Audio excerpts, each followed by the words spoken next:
Bienvenidos a un nuevo capítulo de Ni Hao Chile, el primer video podcast que explora y analiza las conexiones entre China y Chile. En este capítulo vamos a conversar sobre las implicancias que va a tener la guerra comercial entre Estados Unidos y China y las consecuencias que podría traer para Chile, dado que Donald Trump asume su segundo mandato en la Casa Blanca. Para conversar de esto, tenemos de invitado a Philipp Werner, analista político, quien además estudió relaciones internacionales en China. Philipp, qué gusto, qué agrado tenerte acá. Muchas gracias por venir. ¿Cómo estás? Muy bien, muchas gracias, Paula. Partiendo con todo el año y encantado de estar aquí con esta tremenda invitación.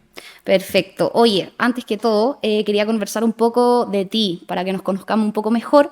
Estudiaste y viviste en China. ¿Cómo fue la experiencia? ¿Cuánto tiempo estuviste allá y hace cuánto te volviste? A ver, estuve 5 años en total en etapas diferidas. La primera vez estuve entre el año 2011 y el 2013 en una ciudad que se llama Changchun, que es la capital de la provincia de Jilin, en el noreste de China. Y la segunda vez estuve entre el año 2016 y el año 2019 en nuestra querida y famosa Wuhan, antes de la pandemia, eso sí. Antes de la pandemia y en plena guerra comercial, por demás. Tal cual, lo cual nos convoca a la conversación de hoy. Justamente, pero antes de adentrarnos en ese tema, cuéntame un poco cuáles son las principales diferencias culturales que percibiste. A ver, son muchas. Toda vez que cuando uno piensa en ir a estudiar al extranjero, como que uno está seteado a mirar a Estados Unidos, Europa, Occidente en general como oportunidades para ir a perfeccionarse. Que también por demás son como más familiares para nosotros. Por supuesto, Sí, por supuesto. Y yo tuve la suerte de tener una profesora en la universidad, Verónica Negme, que es una de las precursoras de estas vinculaciones académicas con China. Y ella fue la que me dijo que postulara a la beca del gobierno chino. Y postulé sin saber mucho más allá de lo que había visto en la universidad sobre China. Evidentemente postulé a las ciudades que también uno conoce en la televisión, como Beijing, Shanghai, y me gané la beca para ir a Changchun, la capital de la provincia de Jilin. No tenía idea de lo que era una oportunidad, así que la tomé, me fui y fue tremendo. O sea, de verdad que, como dices tú, hay un shock cultural bien importante respecto desde la comida, la parte visual, el idioma, los olores, todo, digamos, impacta. Pero afortunadamente fue un impacto muy positivo, o sea, como de ir aprendiendo todo el rato. sí, pues un mundo completamente desconocido, pero Tal ¿te cual. costó adaptarte? Afortunadamente no, Ya. afortunadamente no, porque también estos programas de becas internacionales Ujú. ayuda también a conocer gente, ojo, no solamente de China, pero también a gente internacional que tampoco proviene de los destinos comunes. Entonces había un par de latinoamericanos, pero uno empieza a conocer gente del sudeste asiático, gente de Rusia, gente de Mongolia, Kirguistán, en fin, digamos, entonces una riqueza cultural que ayuda a entender no solamente la cultura local, sino que las culturas que están invitadas a conocerse. Entonces la primera instancia en Changchun fue de aprender, conocer, adaptarse. Y como te digo, o sea, fue una muy buena experiencia. Yo tengo muy lindos recuerdos de Changchun, siendo una ciudad, digamos, del second tier, que no es de las grandes ciudades, una ciudad en vías de desarrollo, donde no está toda la magia que uno ve en la tele digamos, de la China pujante, sobre todo en la década de los 2010. Pero eso mismo te hace ver, digamos, el impacto que va teniendo China respecto a cómo se va desarrollando. Claro, me imagino, pero ¿qué sería con lo que más te quedas? No sé, la comida, los horarios, costumbres, algunos Eh, modismos, no lo sé. Me quedo, a ver, es una muy linda pregunta. La voy a ir separando. Me Ya. quedo en la primera etapa que tuve en China, del progreso. Yo me acuerdo una vez haber salido a comer y después siempre digamos, el panorama social que teníamos con los amigos, nos juntábamos a comer en un restaurante y después íbamos a bailar o a algún bar, en fin. Disculpa, tengo que preguntarlo. ¿Cómo es la vida en bohemia en Chile? O sea, en China, perdón, porque acá en Chile ya sabemos bien cómo. Es súper entretenida, Sí. súper entretenida y son espacios justamente de encuentro cultural, o sea, porque como te digo, uno siempre se junta con los amigos donde uno tiene afinidad cultural, si quieres, latinoamericanos o gente, digamos, que pueda hablar tu misma lengua. Pero ya en las discotecas, las boatos, los bares, ya uno se empieza a mezclar. Sí. Volviendo a la pregunta, recuerdo una de las últimas, antes de volver a Chile, se hablaba de que iban a empezar a hacer la red de metros en Changchun. Y nos juntamos con los amigos, fuimos a comer, después nos fuimos a bailar, y a la vuelta, tipo 4:30 de la mañana, estaba todo cerrado. Están todos cerrados, o sea, todas las vías, digamos, donde nos devolvíamos a la universidad, cerradas porque ya estaban construyendo, empezando las construcciones del primer metro de Changchun, que entiendo que ya tiene unas 4 líneas o 5 líneas estos últimos 10, 12 años que han pasado. Entonces, eso, me quedo con cómo esa visión de progreso, de tomar decisiones y avanzar.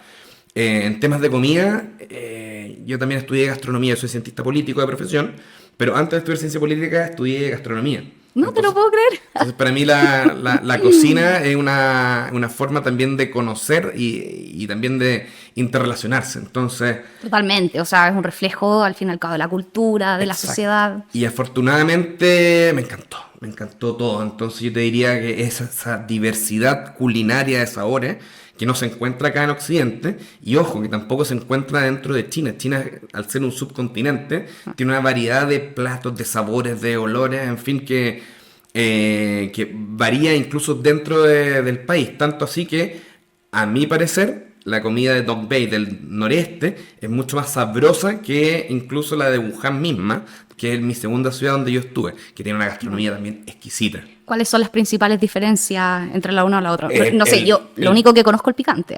Bueno, Wuhan se caracteriza por tener una comida súper picante, lo cual a mí me encanta también, pero sí siento que la comida del norte, al tener clima mucho más frío, es más calórica. Entonces, entre la sopa, los dumplings, no sé, hay muchos sabores que yo recuerdo, tal vez también por mi experiencia. Ya. De haber gozado mucho la cocina en Changchun. Y en Wuhan, 3 años después, volví el año 2016, me impresionó mucho, siendo una ciudad también del second tier, si quieres, de segundo orden, que era una ciudad, una mega ciudad. Piensa que Wuhan son 3 ciudades combinadas en una. Ya. Con 12 líneas de metro, con una infraestructura tremenda, y que no era conocida. O sea, Wuhan la conocemos después de la pandemia, pero es una ciudad que es geopolíticamente muy importante para China, que no se conoce y que tiene una diversidad culinaria, cultural, de infraestructura súper O interesante. sea, por lo que yo tengo entendido es que ellos son como vanguardistas en la arquitectura. Tienen como una Tienen- distribución muy curiosa e interesante al ojo del resto del mundo. O sea, es clave lo que estás diciendo justamente porque además la planificación urbana que tiene que tener China, o sea, controlar o, digamos, gobernar a casi 1.500 millones de habitantes no es una tarea fácil. Entonces justamente los planes de urbanismo son clave, la arquitectura también es tremenda. Y en ese sentido una infraestructura ayuda mucho a poder ordenar ese caos que a mi juicio, a mi interpretación, es súper necesaria, teniendo en cuenta que China hace 40 años atrás era un país que estaba, abro comillas, en pañales respecto a sus competencias como Estados Unidos, en fin, como las potencias, incluso sus vecinos, Japón Dentro del- o Corea del Sur. Rusia, etcétera, Efectivamente. etcétera. Sí, pues bueno, ha sido una gran sorpresa, la verdad, cómo China se ha posicionado y actualmente es una de las potencias mundiales. Así que adentrándonos un poco en el tema que nos convoca, bueno, tú estudiaste en China efectivamente Relaciones Internacionales, En Changchun. en Chongqing. Cuéntame un poco, ¿cómo se viene este segundo mandato de Donald Trump? A ver, primero que todo yo creo que Trump, siendo una figura súper carismática, al mismo tiempo es muy impredecible. Lo que sí sabemos es que hay una confrontación, siempre hay una narrativa muy confrontacional respecto también a los tiempos, al tablero de ajedrez que está viviendo el mundo. Ya lo veíamos venir en el primer gobierno de Trump, en el año 2016, cuando se declaró esta guerra comercial. Dime. ¿Fue el 2016 o 18? O sea, aparte del 2016, Ya. cuando llega Trump, Sí. pero se empieza a intensificar justamente desde el 18 en adelante. Adelante, claro. Efectivamente. Ya. Entonces, toda vez que hay que entender que la hegemonía, si tú quieres, que tiene Estados Unidos sobre Occidente, el mandato de la democracia, de la libertad, de ser el líder desde las tecnologías y el desarrollo de las personas, empieza a ponerse, no sé si en jaque, pero empieza a tal vez a ser cuestionado un poco respecto a cómo China ha ido construyendo su narrativa, cómo ha ido dando resultado el proceso de apertura que viene de finales de la década de los 70, con Deng Xiaoping, en fin, y empieza a tomar muy buenos resultados, particularmente en la década del 2000 en adelante, y ya se empieza a capitalizar en la década del 2010. Entonces, tener un nuevo actor dentro del tablero efectivamente supone una desestabilización de esta hegemonía.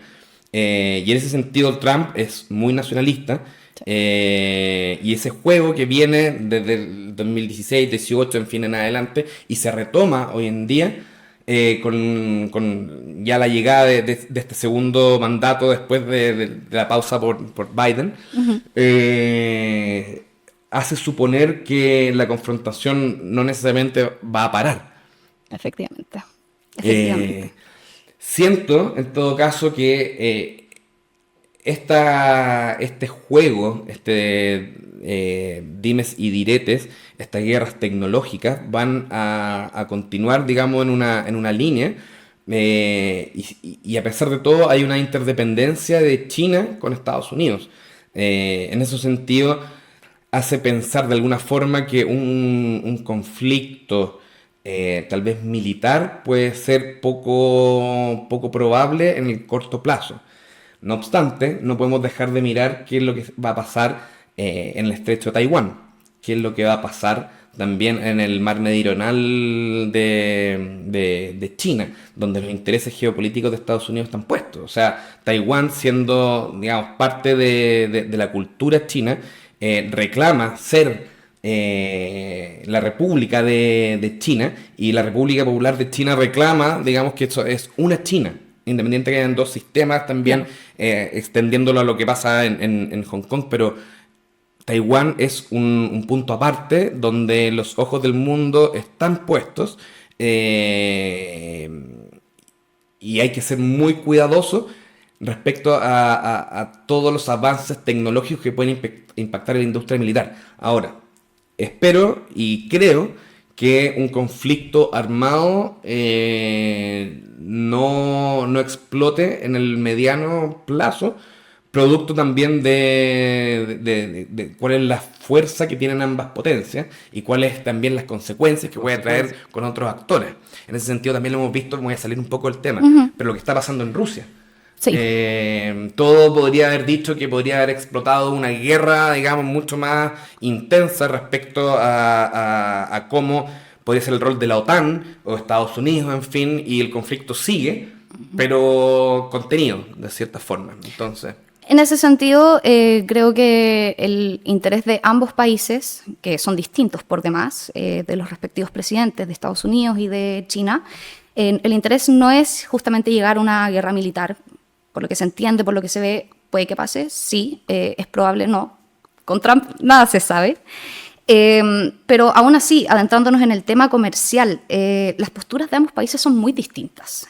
Trump ya declaró que va a subir un 10% de los impuestos, de los aranceles. Pero Xi Jinping se mantiene muy pacífico y reacio a pescarlo de alguna forma u otra. interesante. ¿Sí? Mi pregunta era más ligada, como, no sé si lo más pertinente es preguntarle si era esperable para China, yo creo que sí. Pero ¿qué medidas han tomado en concreto hasta el momento, a la fecha, o cómo van a lidiar más o menos con estos aranceles de Trump? Más que lo de aranceles, está bien, o sea, creo que es un foco súper interesante y después me gustaría retomarlo respecto al impacto que tiene para América Latina, la apertura de Chancay, el puerto en Perú. Ajá. Sin embargo, creo que estas guerras, estas medidas, en fin, responden justamente a puntos un poco más sensibles, tales como el desarrollo tecnológico, desarrollo de innovación, en donde Estados Unidos ha perdido también terreno. Ha perdido terreno, no ha perdido liderazgo, ojo. Sí, como lo que ocurrió con Google y Huawei el 2019, si no me Efectivamente, equivoco. o sea, yo creo que la guerra tecnológica, el desarrollo también de la inteligencia artificial, cómo está impactando en los servicios, en las industrias, digamos transversalmente, es súper importante. Y si bien Estados Unidos ha perdido terreno, no está perdiendo el liderazgo, o sea, Silicon Valley sigue estando a la punta, no obstante. Es ahí como el Greater Bay Area, por ejemplo, en el sur, en Cantón, que reúne, digamos, esta macro zona desde Hong Kong, Macao, Guangzhou, en fin, Shenzhen, que son polos de desarrollo muy interesantes y tienen mucho que decir respecto a cómo se va a definir también el escenario comercial de innovación y de intercambio en otras regiones. O sea, nosotros estamos viendo solamente dos actores, Estados Unidos y China, pero realmente los impactos que tienen ambos actores en todas las regiones del mundo es súper interesante. Y por eso retomo un poco el tema de Chancay, que va a tener y está teniendo un impacto súper interesante dentro de la región, porque uno, posiciona a Perú también como el líder, digamos, de conectividad entre Latinoamérica y China, lo cual va a afectar a Chile, sí o sí, y sin embargo son oportunidades muy interesantes. Ahora, ¿qué hace Estados Unidos también? Pone el ojo en Chile. Más que en Chile, pone ojos también en cómo castigar de alguna forma arancelariamente los productos que pasan por Chancay. Entonces es un juego de ajedrez donde cada uno va moviendo sus piezas y ver, digamos, cuál es la jugada que se va ajustando más. Toda vez que nosotros los actores más pequeños, llámese Chile o Latinoamérica, en fin, tenemos que ser sumamente cuidadosos. Nuestra política exterior en temas comerciales y en temas geopolíticos tiene que estar apuntada, yo creo, un poco más a la neutralidad. Para nosotros China es muy importante, o sea, piensa que más del 40 o cerca del 40% de nuestras exportaciones van hacia el gigante asiático. Puedo equivocarme tal vez, pero cerca del 15% van hacia Estados Unidos. Entonces, son dos socios comerciales, los cuales tenemos TLC, en fin, y no podemos entrar a confrontacionarnos con ambos actores, pero saber jugar cómo y con quién, digamos, ir apuntando respecto a las oportunidades. El desafío que tiene Chile también es diversificar la oferta de exportaciones que tenemos, o sea, por un lado, tenemos la minería, tenemos el potencial del litio, tenemos la industria agraria, tenemos las cerezas, por ejemplo, en fin, que son puntales, también el vino, son puntales muy importantes para las exportaciones, para la generación de empleos, para la generación de imagen país también, que tenemos en China. Y sin embargo, tenemos que ser sumamente cuidadosos de no generar una dependencia de un mercado, porque si bien la historia, la experiencia nos dice que nuestras relaciones con China siempre han sido muy positivas, Sí. la política es contingente. No sabemos qué es lo que puede pasar en 15 años más. Y depender de un mercado nos puede, digamos, azotar muy firmemente. Entonces, por eso, estratégicamente Chile no puede descuidar también las relaciones con Estados Unidos, y Estados Unidos tampoco está descuidando las relaciones con Chile, justamente por la influencia que está teniendo China últimamente en América Latina. No solamente, como decíamos, en el puerto de Chancay, pero el impacto que está teniendo China ya no tiene que ver solamente con temas comerciales de pequeños o pymes, si quieres, sino que estamos viendo ya la penetración en temas de infraestructura, tecnología, las redes 5G, por ejemplo. Entonces eso juega constantemente en cómo nos tenemos que ir relacionando, y nuestra neutralidad, pero con proactividad, tiene que ser como un paraguas constante para poder mantener la relación entre ambos actores. Bueno, y en este caso esta neutralidad evidentemente depende también de nuestro gobierno de turno. Sin embargo, también hay grandes empresas y nosotros tenemos como esta libre economía de mercado. ¿Cómo deberían comportarse las empresas privadas y grandes de Chile frente a este nuevo panorama mundial? Un pequeño comentario. No, justamente en temas de relaciones exteriores, los gobiernos de turno no deberían tener, digamos, posturas a corto plazo. Vale decir, la política exterior de Chile es política de Estado. Y eso es lo que ha marcado justamente nuestra buena relación con China, donde nosotros contamos siempre la narrativa, ser los primeros en aceptar a China, perdón, en abrir una embajada, digamos, en Latinoamérica. Fuimos los primeros en aceptar a China como economía de libre mercado. Estoy plenamente de acuerdo, pero hemos visto últimos personajes en Latinoamérica particularmente, como Milei en nuestro país vecino, con ideas un poco extremistas, alocadas, que vinieron a cambiar justamente el panorama y la dinámica de cómo se estaban dando las relaciones internacionales. Entonces, por este momento en Chile no sabemos. Lo que pasa en Argentina pasa en Argentina. No obstante, no podemos, digamos, lo que dentro de, por ejemplo, en la industria del litio, yo no sé cuánto cambia la política de Estado de Argentina. No es mi área de expertise. Sí. Ahora, volviendo a Chile, esta línea, esta conducción que hemos tenido, tener muy buenas vinculaciones, nos ha hecho, ser un agente de entrada para China alternativo.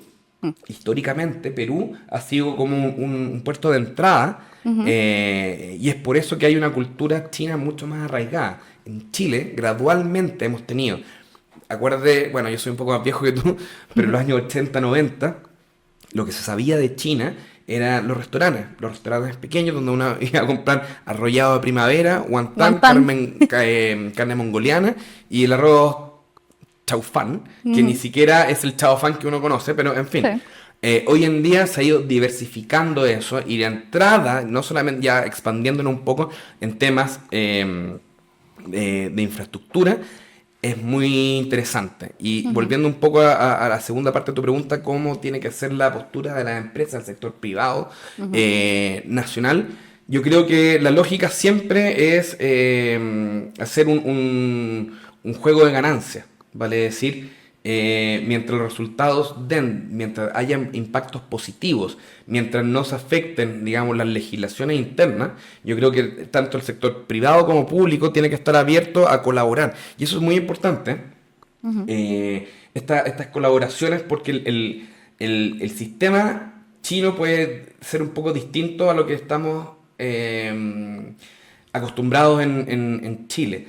Y tengo la impresión de que China ha ido avanzando paso a paso, y eso es lo que caracteriza la ejecución del impacto internacional que ha tenido China, de no vender su sistema político para generar, abro comillas, progreso, sino que a través del comercio. Y uno de los grandes puntales es la iniciativa One Belt, One Road. O sea, ojo, yo no estoy diciendo que el interés de China no sea el mismo de Estados Unidos, pero de otra forma, vale decir, si Estados Unidos vende democracia, libertad, abro comillas, en otras regiones lo que hace China es generar estas vinculaciones a través de la cooperación, a través de la inversión en infraestructura, generar una alternativa que gradualmente ha ido agarrando, digamos, espacio dentro del mundo. Dime. No. Dale. Que de hecho fue una de las respuestas de Xi Jinping justamente después de que Trump anuncia que va a subir los aranceles, y no solamente a China, sino también a México y a Canadá. La respuesta de Xi Jinping fue justamente que esta eventual guerra, no tendrá ganadores y que su país es el mayor motor de crecimiento económico mundial, argumentando que se ha mantenido en un 30%. Volviendo un poco a lo que hablábamos en un inicio, siento que la postura de China es muy distinta a la de Estados Unidos, que es justamente eso, la cooperación. Ahora, las medidas de Trump, volvemos, no sabemos cuáles van a ser, pero probablemente muy graves y muy duras. China, ¿cómo va a manejar justamente, cómo va a mantener su postura de querer seguir creciendo y fomentando cooperación intercontinental, intercultural? Buena pregunta. Mi apreciación es que independiente de los discursos nacionalistas que ambos países puedan tener, de reivindicación de derechos, de reivindicación de posturas, en fin, de todas maneras hay una interdependencia comercial, interdependencia política, interdependencia financiera, donde ninguno de los dos puede salir ganando dentro de una guerra comercial o una guerra fría, si quieres. Cabe especificar que efectivamente ninguno gana, pero las repercusiones son para el resto del mundo y principalmente las economías más pequeñas. Correcto, Sí. estamos Sí. de acuerdo. Sin embargo, efectivamente, entonces la guerra no se vive entre ellos. La guerra se vive en las regiones donde ellos tienen, digamos, los actores, las potencias. En este caso, actualmente es China-Estados Unidos.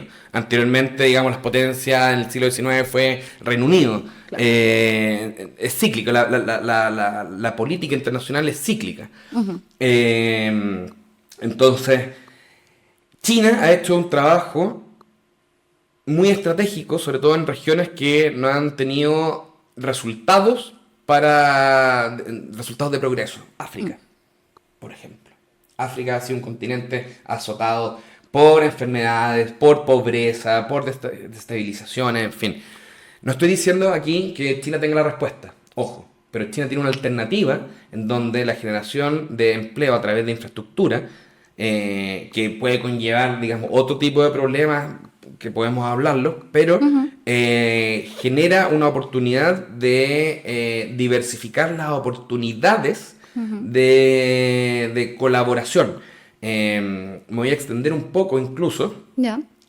porque culturalmente también ha sido muy importante, creo yo, el sistema de becas que ha desarrollado China estos últimos 20 años, tal vez un poco más, pero yo diría el impacto estos últimos 20 años, en donde China abre el país para que pueda atraer talentos, formarlos y después, digamos, estos talentos puedan salir a sus respectivos países y generar estos vínculos. Yo soy uno de miles de los ejemplos. Ahora, Una prueba viviente. no para tanto, pero lo importante, o sea, el punto es que China es un país que ha logrado captar la atención de muchos talentos para poder generar nuevas instancias y derribar barreras.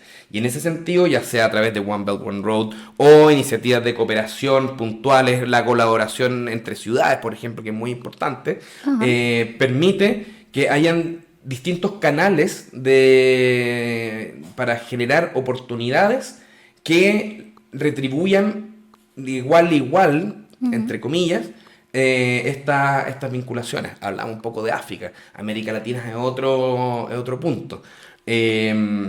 Ahora, sí es clave, y eso lo sabemos no por ahora, sino que ya por la misma narrativa que ha tenido Donald Trump, es esta reivindicación de volver a ser grande a Estados Unidos, que eso es básicamente asumir de alguna forma u otra que esta hegemonía ya no es, digamos, no es tan hegemónica, sino que la irrupción de China hace que se desestabilice el orden y por eso necesita fortalecer su propia industria. Sí.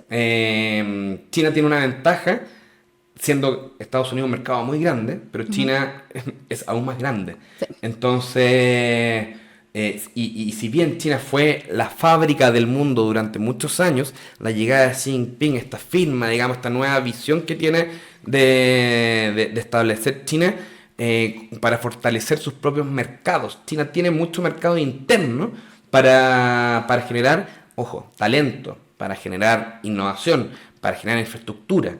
Entonces, estas batallas pueden estar asumidas en áreas estratégicas, como las telecomunicaciones, el impacto de la inteligencia artificial.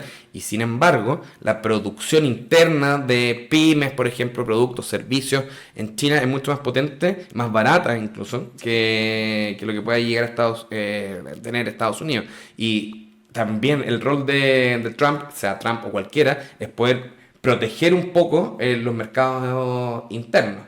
Entonces, dentro de esta batalla, entiendo que se van a ir ajustando las narrativas, independiente que la visión política para los medios de comunicación siempre tiene que ser, digamos, China es la amenaza, y tenemos que protegernos de esta amenaza porque nos van, abro comillas, a comer. Claro, efectivamente. Pero bueno, como decías, ha sido súper curioso cómo se han ido dando las cosas y sin ánimos de satanizar esta guerra comercial y de los posibles y eventuales efectos negativos que pueda tener, que es una realidad, han existido ciertos casos curiosos que, sobre todo en sectores de manufactura, han traído como más beneficios antes que problemas. Fue el caso de Vietnam, que curiosamente creció mucho en términos económicos durante la Primera Guerra Comercial. Mi pregunta es la siguiente, ligándonos un poco más a Chile, con el tema del puerto de Chancay. Puede que ocurra un efecto inverso. Es un poco complicado, dado que, bueno, el puerto es chino, está en nuestro país vecino. ¿Qué va a ocurrir con nosotros? ¿Qué es lo que esperas tú? ¿Se va a involucrar? Ok, nosotros diplomacia, pero ¿se va a involucrar más China o se va a involucrar más Estados Unidos? O sea, China se tiene que involucrar ahora. Yo creo que la respuesta es al revés. ¿Cómo se va a involucrar Chile en esto? El impacto que tiene para Chile este gran puerto va a afectar a San Antonio, va a afectar a Valparaíso, va a afectar a Concepción. Y sin embargo, siempre dentro de estas amenazas tienen que encontrarse oportunidades. Entonces, siempre un puerto permite la diversificación de la llegada de nuevos productos, servicios, en fin.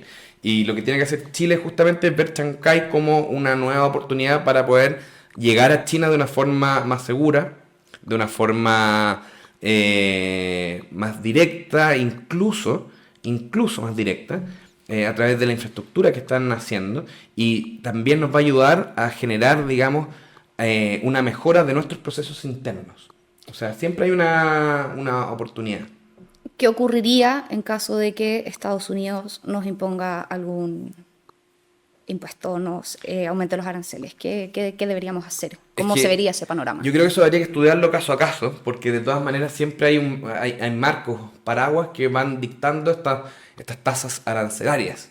Entonces nosotros estamos regidos por un TLC con Estados Unidos. No es mi área de expertise, sin embargo, habría que ver caso a caso finalmente cuáles son las medidas arancelarias que van a tomar en caso de, como lo que hablábamos anteriormente, si es que Chile decide exportar, digamos, sus productos a través del puerto de Chancay, ver a través de los mecanismos de la política exterior. O sea, en ese sentido, nuestro Ministerio de Relaciones Exteriores ha sido muy cauto, y no necesariamente en este gobierno, sino que transversalmente, para poder manejar estas relaciones, estas amenazas, y si el escenario puede llegar a ser adverso, manejar y ver cuáles son los mecanismos y cómo nos apoyamos también en instituciones internacionales.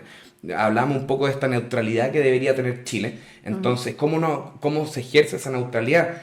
Las instituciones internacionales son una respuesta, creo yo. Entonces, APEC, por un lado. Los tratados, digamos, que tenemos con Estados Unidos, en fin. Hay mecanismos que pueden ayudar a solventar o apaciguar, digamos, esta amenaza y no centrar solamente en estas visiones, digamos, más bien mediáticas y concentrarnos un poco en la ejecución de cuál es el beneficio que puede tener Chile y generar